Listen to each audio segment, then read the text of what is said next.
Hello, Narnach here. Welcome back to Path of Exile. We're playing in the Fall of Oriath, Harbinger League. And this is Act 9. We are in town about to leave for the descent. It's going to be two different quests to do here.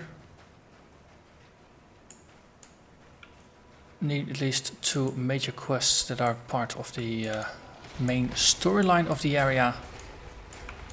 That's effectively helping Sin gather a bunch of ingredients. And we are back in the Ascent. Hey, they have some lynxes here now that I don't remember from before. Also, is it me or is there less snow in this area than previously? Maybe they've got a little bit of a case of global warming going on here. Or maybe it's just spring. No, you never know these days.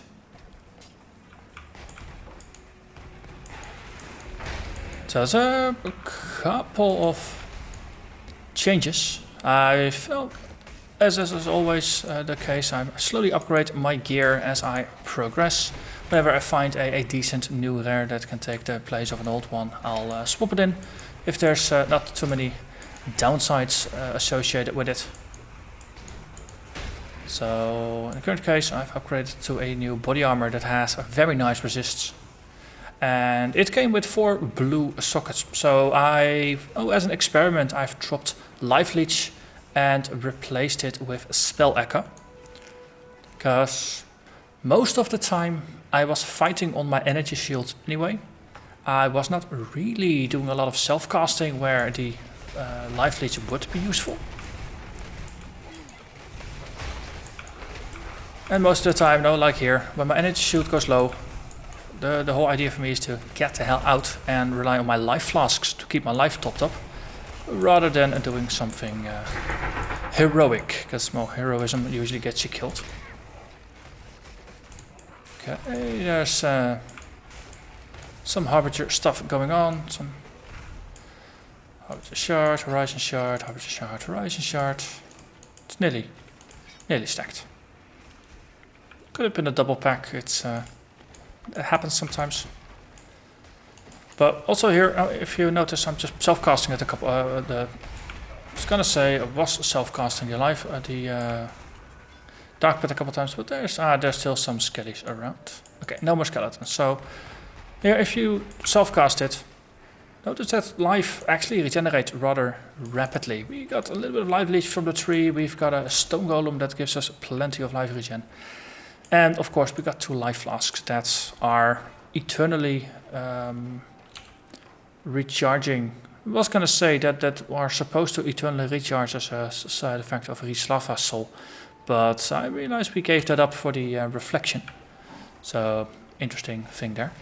But for now, no self-cast, as I said. I don't really want to make a habit out of doing it all that much. So boosting our damage a bit seems like an interesting approach to take, because now the faster we kill things, the less damage they can return back at us. Ooh, and this is part of a prophecy, Brothers of Necromancy.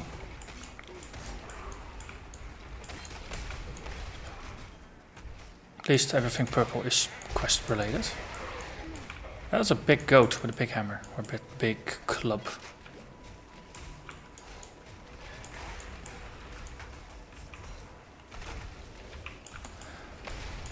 So we still got cold goats here. We still got some beasties running around, and the Wendigos.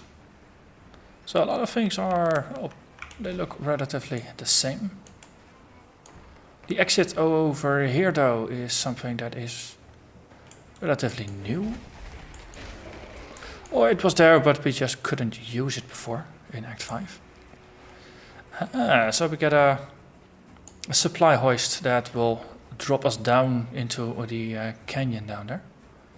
Though, having triggered the prophecy here, was there anything really particularly awesome about the prophecy? You can't actually watch it back. That is slightly annoying. It's one of the things that is still silly though. The fire and forget nature of the prophecies. It's not very trivial to double check whether what the reward is gonna be. Ooh, Chaos Orb.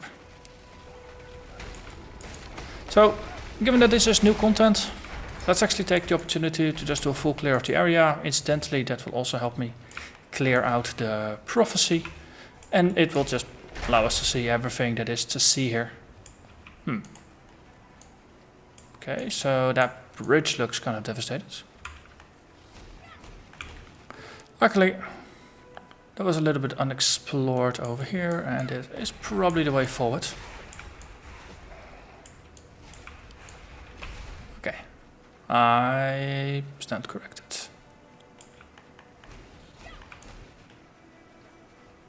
So, if there's not a lot of things going on here, then the supply hoist is indeed going to be the way to go. But I'm surprised why the prophecy has not been completed yet, even though it appears like we completed the entire area.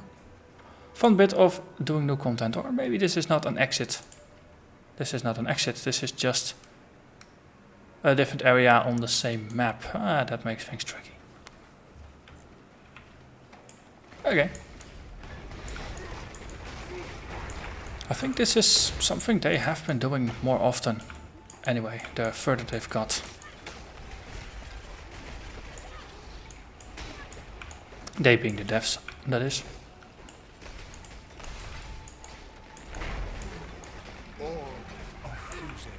And there's a lovely little fuse orb.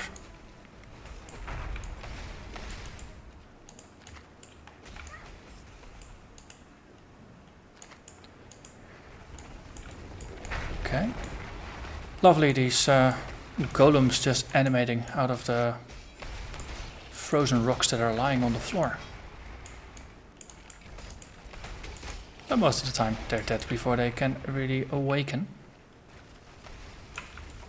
Okay, this doesn't look like a side area, it just looks like a way forward. Another big alpine devil. There's a Jaegers. And this over here, pulsating. It's a corrupted side area. Players have elemental equilibrium, but doesn't really matter because we don't do elemental damage. Monsters deal extra damage is cold. That could be an issue if we get hit. So let's try not to get hit. It's nice with the reddish hue in the global lighting here against the snowy white backdrop. Gives it a really ominous look. And this is not any old recycled area, this is the Ascent corrupted form. Curious to see if there's going to be a corrupted boss associated with it, or whether that is going to be something recycled.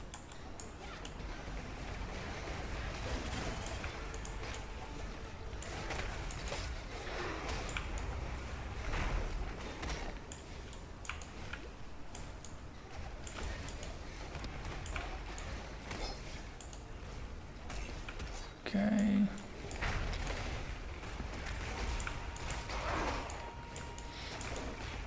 And then suddenly a bend over to the side. Gives it a nice circular walk.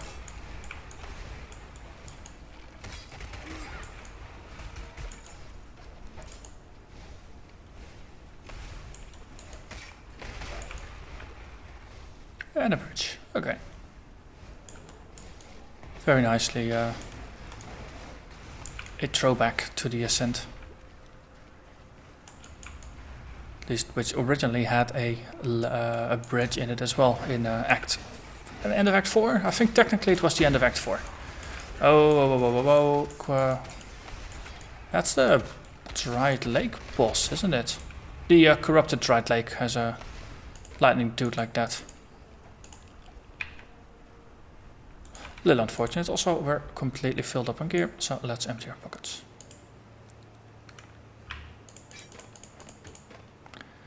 And some more shards. Ooh, almost got a Harbinger orb. We're already up to 2 orbs of Horizons. So slowly accumulating some of the new things. Also sporting a little bit of a new look, given the fact that GGG is pretty much on fire recently. They have been releasing just one after the other new MTX set, and well, I do like my shinies.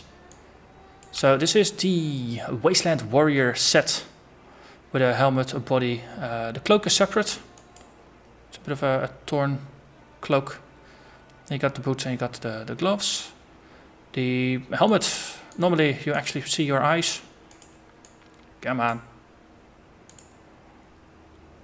Normally you see your eyes, but this is one of the few new helmets, or one of the few sets where you actually see the glowing red eyes helmet attachment, which I think is part of the Ultimate Chaos / Light Strongbox. And of course I've got the Chaos character effect back, and then the Malachite portal works rather nicely. So it's probably going to become a habit / tradition that every time there's a new nice looking set of MTXs that I'll probably put them on just to showcase them. Because the one thing that is cooler than slaying demons is slaying demons in style.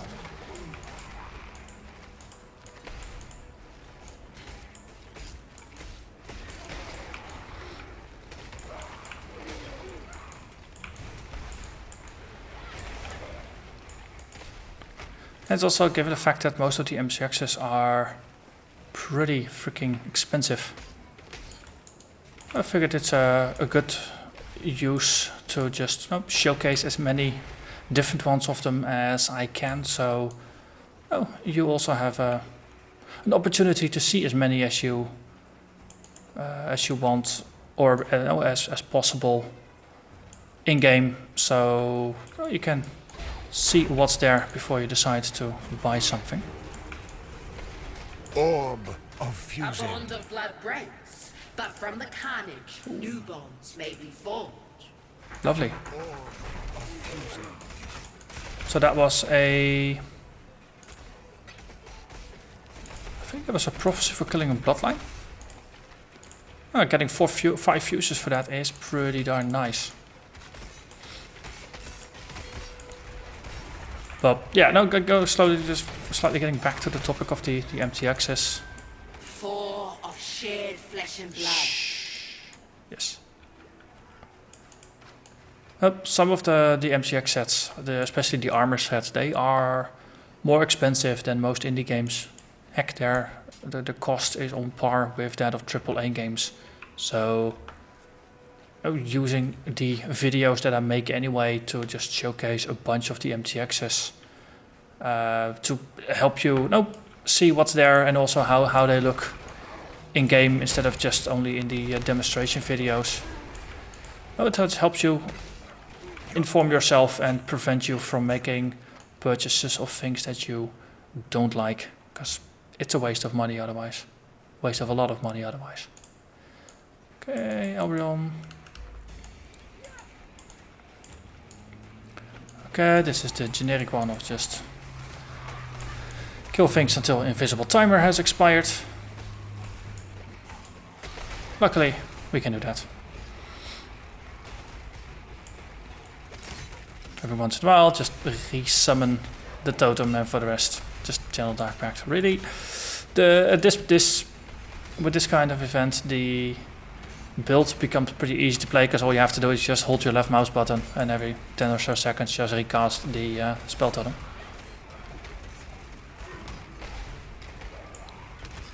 Oh, we do additional lightning damage. How lovely.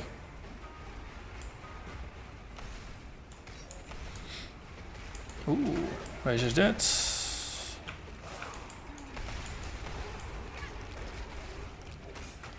Sign of corruption, eh? Oh. Do a little bit more clearing. I think the sign of corruption is pretty well hidden in here.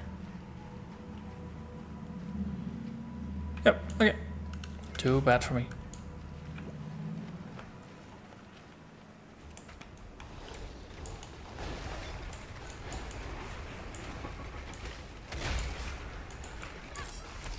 Azure Rumble.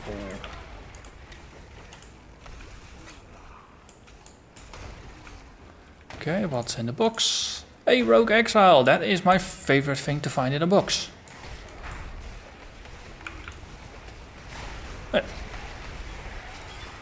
That was one rogue exile. And still something somewhere. Okay, we killed everything in the box.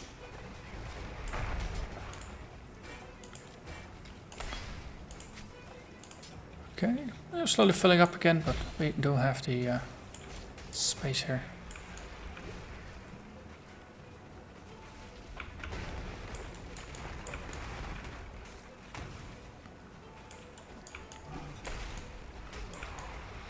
Okay, and another hoist. Vastiri Desert. So this one probably goes a bit deeper, getting us out of the snow into the sand.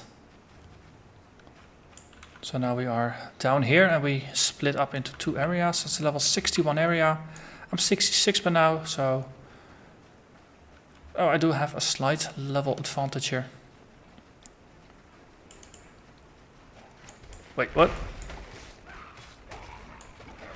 Why are there dinosaurs here? That's not something I expected.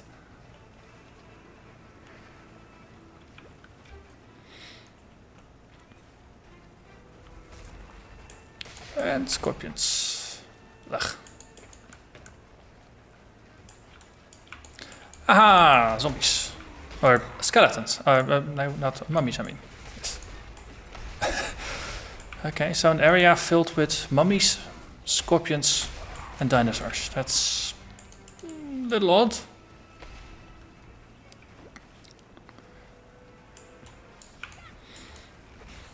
I think we did see some scorpions in the corrupted side area where Maligaro had a hideout. Okay, now we got people on dinosaurs. It only gets better. And we get those cages again. Cool.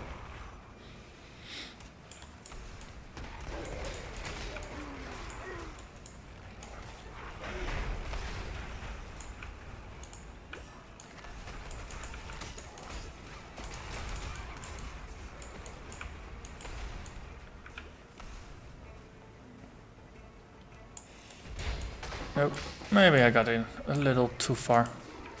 Taking 2000 damage in a couple of hits is not something that you should do all that often.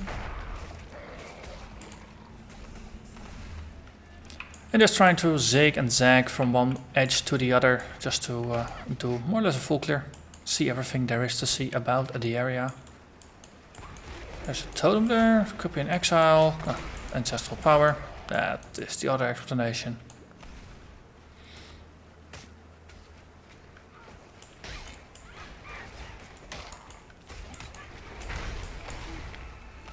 So with pretty high-pitched shouts there, you just assume at least some of these people riding the dinosaurs are female.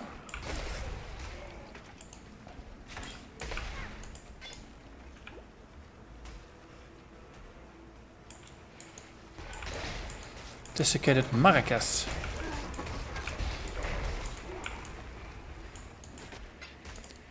Oh yeah, wasn't the Act 5 town a Marrakech town anyway? It's always the thing that I've been really fuzzy about, or that's been fuzzy to me. Know the difference between the Rayclastians, the Azamites, you got Azamir, you got Marrakech. Oh, Oriath we've been to, so now at least we know what the heck those are. Karui. I think Karui is more of a race thing here, because I don't think the Karui homelands at least are part of the world where we have played so far. Because now you need to go there by boat. That's a big dinosaur. And we're slowly getting full on items, so let's empty your pockets.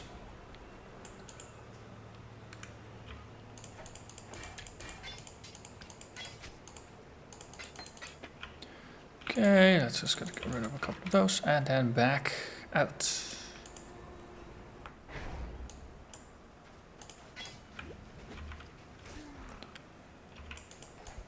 Oh, this is of course an area that has at least 2 exits. So yeah, there are probably going to be multiple distinct areas to it that have their own exits. At least it would make sense if there were some blends between different looks and feels. That could just be simply one big desert with just the foothills here going out. I see we don't have anything that has specifically been triggered, so let's go to the foothills. If there's a waypoint there, then at least we know. If not, I'm gonna go back out again. Okay, so this is up here and has 2 next areas. Does it have a waypoint? It should have a waypoint. But it is not close to where we are, so I'm actually gonna go back so we can continue to explore the desert. This one also is supposed to have a waypoint somewhere. We have not yet found it.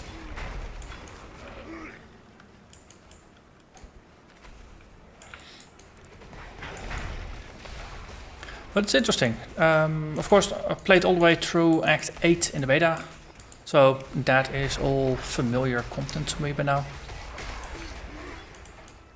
Act 9 and 10 are new in the expansion, or are actually new with the live version, because we haven't seen it in the beta.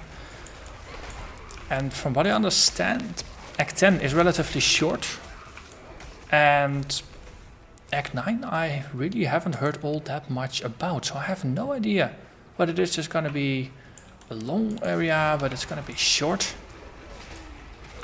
But now if we have a look at how the map is structured, now we are in the desert. There's going to be something like an oasis over there. That might be where we find the Stormblade, could be for the goddess that's associated with it. And then we got the Basilisk Acid and the Totem Powder. So maybe one in one of these areas, one in one of the other areas. Oh. Very conveniently.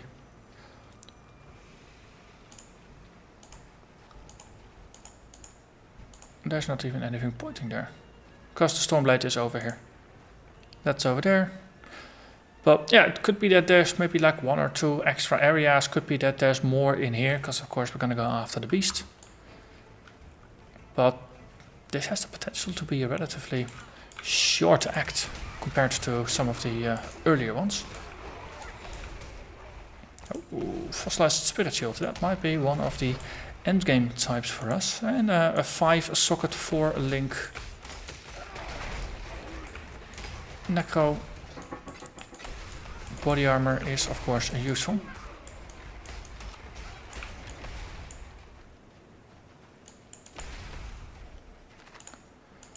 Vorici is over there. See what he's got to say. What kind of suicidal mission he's got for us. That's maybe the more important question. You there. A moment of your time. Let's see. Keep the target on low life for 8 seconds. And keep the target alive. That's gonna be interesting. Especially considering I've got quite a swarm of minions with me.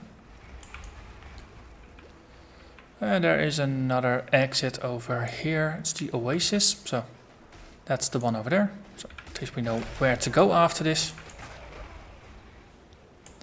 So that means we still have to find a Stormblade over here. We have to find a waypoint over here. And it would be lovely if we could do Vorici's quest without killing the target. I do see a waypoint on the map and I see an exclamation point, presumably for the Stormblade. And also the target to kill. So this is gonna be fun.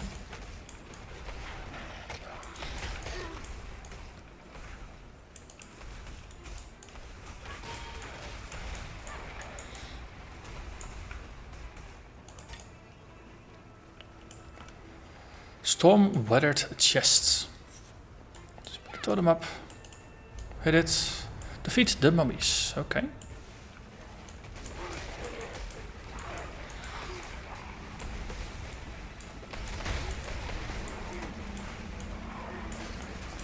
Okay, it's nice the waves of mummies, they do occur rather quickly, one after another. Ooh, sand goliaths, we remember those kinds of things from the mines.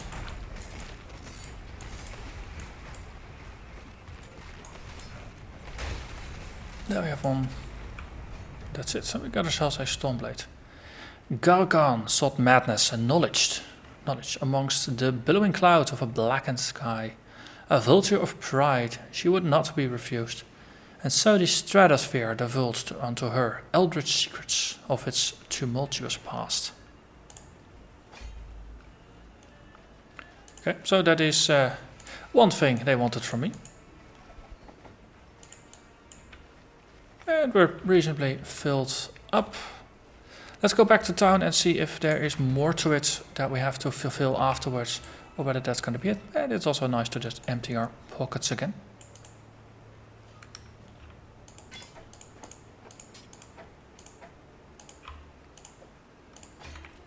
Pataris and Vanya, have at it. You did it! They found it, Pataris! They found it! By the gods!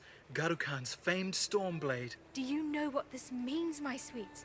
Once we find the right collector... Oh, we can go anywhere. Have anything. We will be like royalty. But the storm inside is a problem.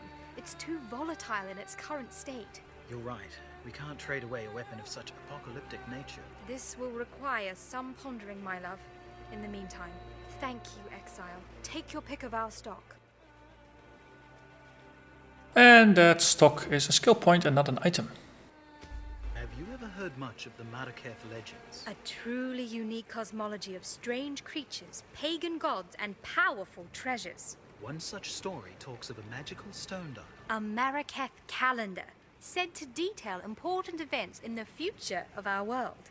General Adis, a war hero of the Empire, reported in his diaries of discovering a dial meeting that description at a dig site somewhere in the foothills. It appears the war hero had a secret penchant for archaeologies. But the cataclysm wiped the land clean and buried the dig site in rocks and sand.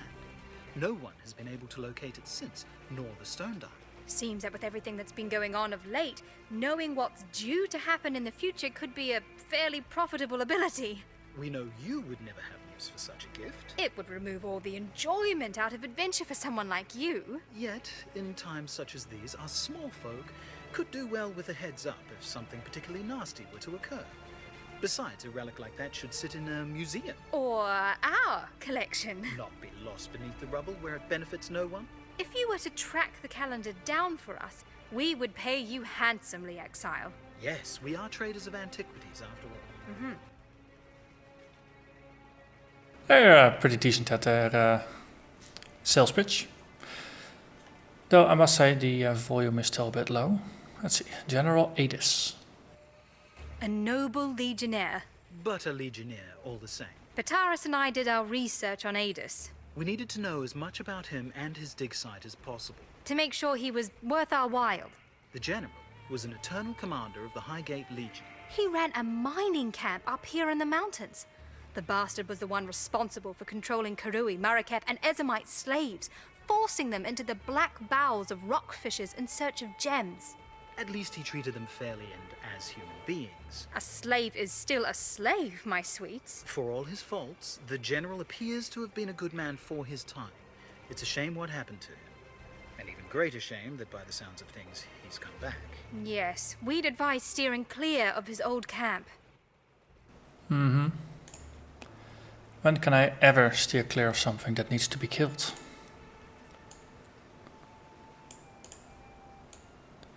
Just double checking the lore from everybody.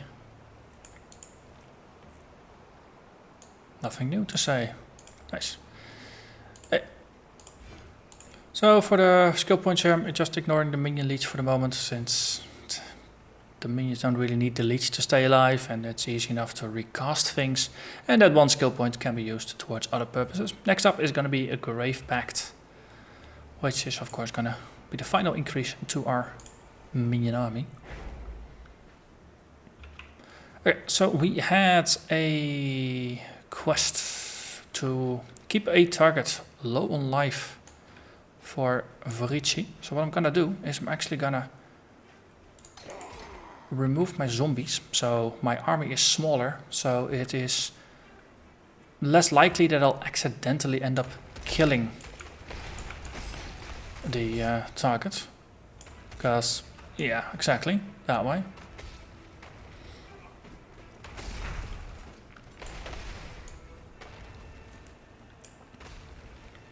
I've got 2 specters currently attacking him, and that is already nearly murdering him.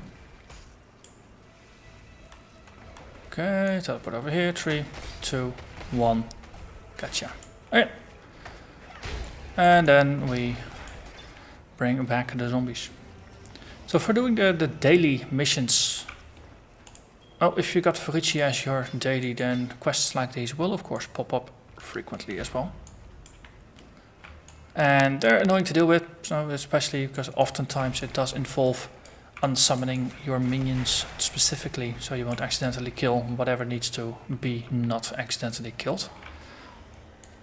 So for that, I usually just do Forici as the first master that I run the mission for. Because then at least you don't have summoned your minions already, so you're not throwing away very useful ones. Okay, so I think quest-wise, yeah, exactly. Quest-wise we've done everything, and we still have found nothing specifically for the oasis to do with. Okay, this is just a dead end as well, so let's just roam around a little bit in the little bits we have not yet explored, and then head on over to the foothills. And there is the second map drop of the playthrough. And that is a jungle valley. Ooh. Leveled up zombies. Means tougher zombies.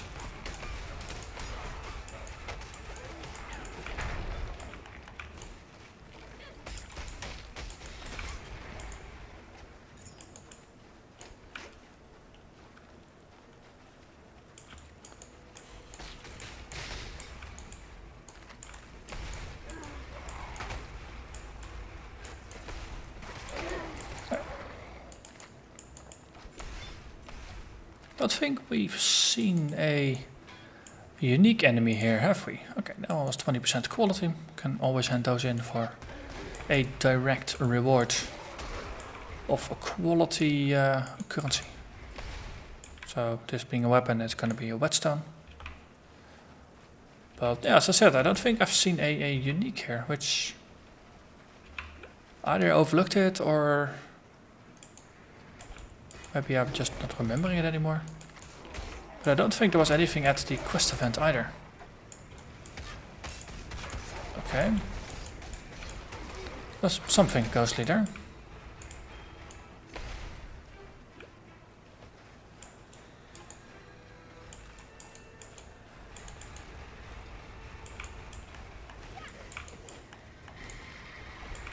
And there we are.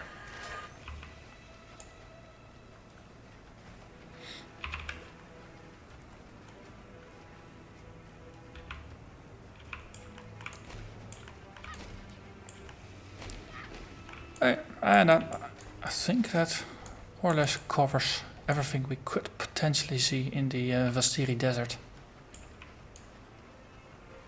Ah, there's a little patch over there. Minions, get over here.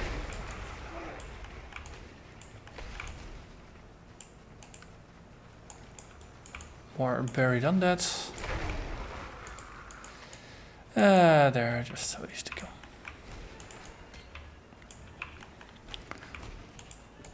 So yeah, now that we are, I'm level 66, is level 61 area, I finally have 3 damage support gems linked with Dark Pact, and you do notice it in the damage output because it just went up by another level. Let's see, it's going to be a new instance, okay. I think this is going to be a nice point to call it the end of the episode. So next episode we're going to go forth, explore the foothills and continue our main quest over here. And eventually we'll probably find Kira and see why the heck she did take Ojun. But for now, I'm going to move forward And that's going to be it. So for now, thank you very much for watching, and I hope to see you again next time. Bye bye.